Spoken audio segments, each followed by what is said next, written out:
sanctions, the attempt to siege the people of America, make them freeze when it's cold, make them burn when it's hot. Because after all, retirees on pension that's being stolen from bankers can't afford to turn up the air when they triple the prices. Meanwhile, Walmart has okayed the selling of genetically modified sweet corn. This is a battle we knew was coming for some time. Rob Dew's going to cover that in the next segment.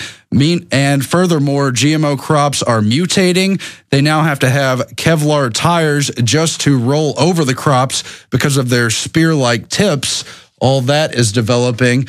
But Al-Qaeda fighting in Syria, here's what the State Department said about how basically Al-Qaeda just accidentally showed up in Syria when the West literally physically shipped them in a helicopter over there, troop after troop, division after division. State Department, Al-Qaeda in Iraq fighting Syria, because it's admitted, because it's in all the mainstream news, so they have to spin the story and try to explain why we are allies with our enemy. Terrorists gravitate towards areas of instability and strife, Ambassador-at-Large Daniel Benjamin told reporters, as if they just randomly showed up in Syria, as if it was just a game between the West, Russia, and the Mideast dictators, and then just by chance, the destabilizing force Al-Qaeda showed up. No, Al-Qaeda is a foreign policy tool. It's a fake shadow puppet. It's a fake opposition, because it's easier to control your own opposition than to fight a real enemy. Instead, it's better to bat the real enemy over the head, confuse the onlookers, and sideswipe them, get them with a covert operation. The whole Syrian Transition Council met at Bilderberg. It was crafted by the West. It's led by this woman called Basma Kodmani, a member of the Council on Foreign Relations, a longtime member of the Ford Foundation. Her father was an ambassador at the United Nations. She's in bed with Hillary Clinton, along with, what's her name, Huma and everybody. This is an operation to implant the Muslim Brotherhood and the other radical sects so they can take over the Middle East, so we have a wider enemy down the road. That's if the whole Iranian thing doesn't lead to war. That is what Syria is all about. What are your comments, Rob Dew? Well, it's the same story every time, and right now, we're funding terrorist groups in Iran. Pretty soon, we're going to say Iran is hiding Al-Qaeda. They've all fled to Iran. Now we have to go in and get them. That's the next card to be played after Syria. And then it's going to be into Africa if we don't destroy ourselves going to war with Iran, because Iran's actually a tough opponent. And that's what scares me the most, going to war with an opponent that can actually fight. It's not going to be a slam dunk, as they said, going into Baghdad, where we ended up in a 10-year quagmire there, and then also in Afghanistan. So really what I'm looking at is the war aspect that they're pushing. They're going to try to pump this up, create some sort of false flag. We've got the ailing Enterprise in sitting there in the middle of the Gulf right now. It's on its last voyage. How convenient if it were to go down in the next 2 weeks or so. Iran, among these other countries we seem to have to go to war with in the Middle East, have literally been on the hit list for 20 years or more that we know of, specifically on what they call the hit list. And yet, it seems as though in the last 5, 6, 7 years, they've really been angling for the Iran war. The question they've asked in their policy papers, whether it's at the Brookings Institute or you name it, is which path to Persia? Not will we go into Iran, but how? Will sanctions be enough? Or will it be by toppling someplace like Syria first? And now they admit the Muslim Brotherhood is establishing their own militia with the rebels to fight against Assad in Syria. We're going to get into that, energy news, GMO news, and so much more. Stay tuned. Infowars.com. Alex Jones coming up later in this hour. This is the Sunday broadcast. We are back at Infowars.com. This is Aaron Dykes. I'm sitting in so Alex can try to get a breather, a little rest on the traditional Sabbath day so he can come back in full force on Monday. You have no idea how hard Alex works. We do our best to support him here. Rob Dew is sitting co-pilot with me. Now, if you just joined us, we've been getting into the Al-Qaeda deception. How did they become our official admitted ally in Syria, as well as, of course, Libya? Well, the Pentagon has been backing Al-Qaeda for more than 20 years. It started in Afghanistan. Bin Laden has a CIA code name. It's Tim Osman. He's been an asset of the West. His banker family was friends with Western banker families. It goes on and on. There's no end to that evidence. If you've never looked into it, you've got to use keyword searches, why we still have the internet, and learn the truth for yourself, because we're living in a deluge. We're living in a storm, a precipitous disinfo cloud meant to shatter our minds and keep us from understanding what's really going on. So we're completely helpless to fight back. And I don't mean physical fight, but just the awareness in the mind. Just knowing that you are alive and turned on is enough to put this lousy, phony propaganda to bed. Now, on the Syria issue, we've got this article here out of The Guardian.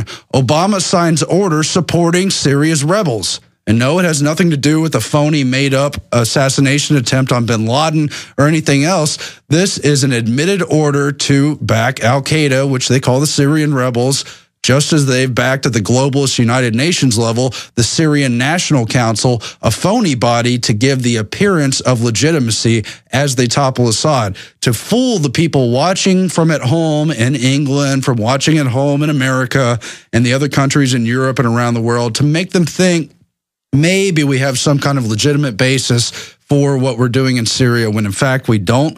We don't know if they're going to put ground troops on there. I'd say at this point it looks more likely that their proxy rebels, better known as al-Qaeda, will burn and loot the whole of Syria enough to do it all on their own. Well, they will be led by U.S. commandos. They always are. There's always these black ops that are in the country that are kind of running the show. They're passing out the money. They're keeping the arms flowing. Notice these guys always have brand new AK-47s. You know, there's always pictures of these guys having pristine weaponry. Where do these ragtag rebels, these guys from nowhere, no base of operations, where do they come up with the money and the funds and the infrastructure to get these weapons? Well, that's funny you say that, because I have this other article from the London Telegraph. Muslim Brotherhood establishes militia inside Syria, and they say, we're not part of al-Qaeda, we're not part of the Free Syrian Army. We are with, of course, the Western created and backed Syria National Council, just a globalist ruse. But they say, well, we just randomly saw that there were civilians with weapons inside, so we decided to organize them, back them, and put them under, quote, one umbrella.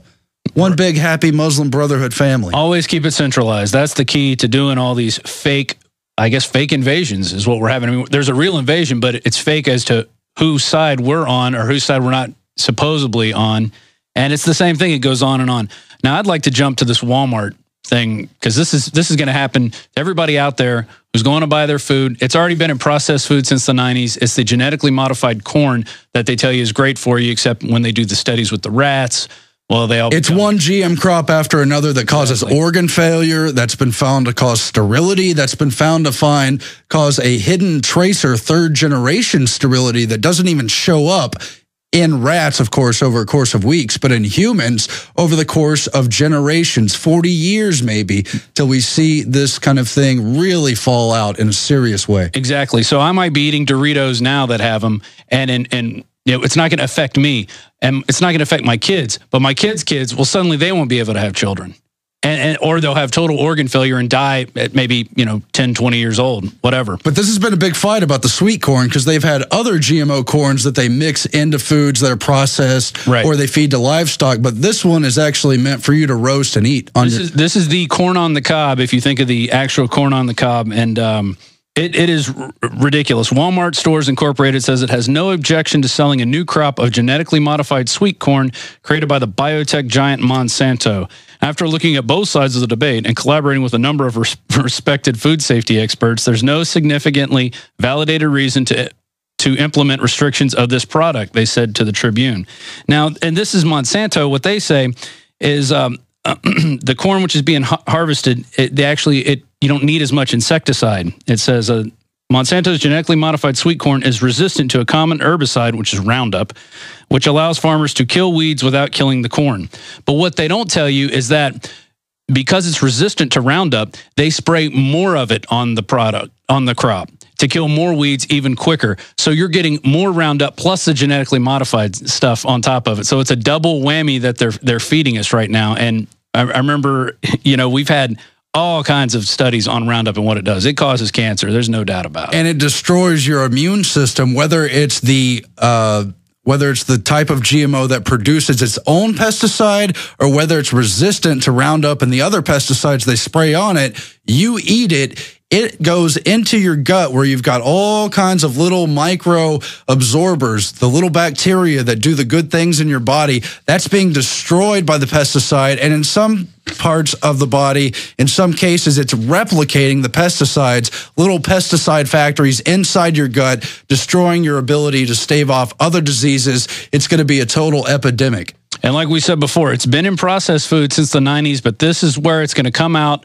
Sitting there on the cob, you're going to be roasting it. You're going to have your GMO corn filled with Monsanto's genetically modified goodness and the Roundup all mixed together, growing inside the cob itself. And there's been a doubling of food allergies in this country since 1996, is what it also says in this. And the Consumer Reports people think it's connected to genetically modified foods. It's probably connected to a lot of things, but GMO is definitely on that list. There's a cocktail mixture, but the GMOs are coming on so strong. The other part of that you have to understand is they've had 4, 5, 6 major GMO crops in the last decade. That alone has been a major fight over regulatory issues. Will they be really tested? Not really, because Monsanto puts its own vice presidents, its own lobbyists in at the FDA. They, for all intents and purposes, own the FDA, the USDA, and the other people who would normally regulate GMOs. And there's a whole international battle. You notice many European countries don't want to accept GMO. But now, under the Trans-Pacific Partnership, if you want to export products to Asia, which obviously Europe does, so do we in the United States, you're going to have to accept low-level presence GMOs. And they're going from less than 10 major GMO crops to more than 120 crops, more than 120 crops that they want to approve in just the next couple decades. And they're completely destroying all regulatory processes. They've got riders in Congress and bills that are probably going to be passed that basically mandate that all GMOs will be fast-tracked approved with no real inspections, no testing for long-term problems. This is a takeover. They don't want labeling. They don't want you to know what you're eating. And there's going to be no liability, so you can't sue them even after these tests that have been suppressed. They'll finally see the light of day. People are going to start suing. People are going to say, this is why I have, celiac disease or my gut's totally torn up is because I'm eating this junk. And, it just goes on. And we don't know when these things spread out in the fields and they cross-pollinate. We don't know what's going to happen to regular corn. We don't know what's going to happen to regular soybeans or sugar beets. Those are the main crops for GMOs, and those are out there. And we know they cross-pollinate because we've already seen Monsanto go out and sue farmers when their crop cross-pollinates with another crop. They sue them for patent theft. It's an ingenious takeover. Who benefits from the cross-pollination, even if it's an accident? Well, it destroys competition. It destroys nature's competition. The naturally existing, good for you, things that have learned over thousands and millions of years to interact with our bodies, provide nutrition. No, they know better. And through intellectual property rights, they want to take it over and have a monopoly over the food you eat, over your actual ability to live and reproduce. We'll be back on the other side, Infowars.com. Lots more news. We're going to cover the energy spectrum and how that, too, is a takeover inside the United States. Infowars Nightly News, Infowars.com, Prisonplanet.com. Infowars.com. I'm Aaron Dykes. Sitting with me is Rob Dew. We're in an eternal war, an info war, to fight back against the lies and the propaganda, try to take our country back, restore something called common sense. But, of course, the globalists are waging their own war, and they never rest either. Now, we were going to cover Max Keiser and Alex Jones. They were on Keiser's show last week. Monsanto tyranny, economic collapse, stage terror, and more. We're going to have to put that off because of the breaking news. But I want to point out what a great breakdown it was about the privatization of water, how they don't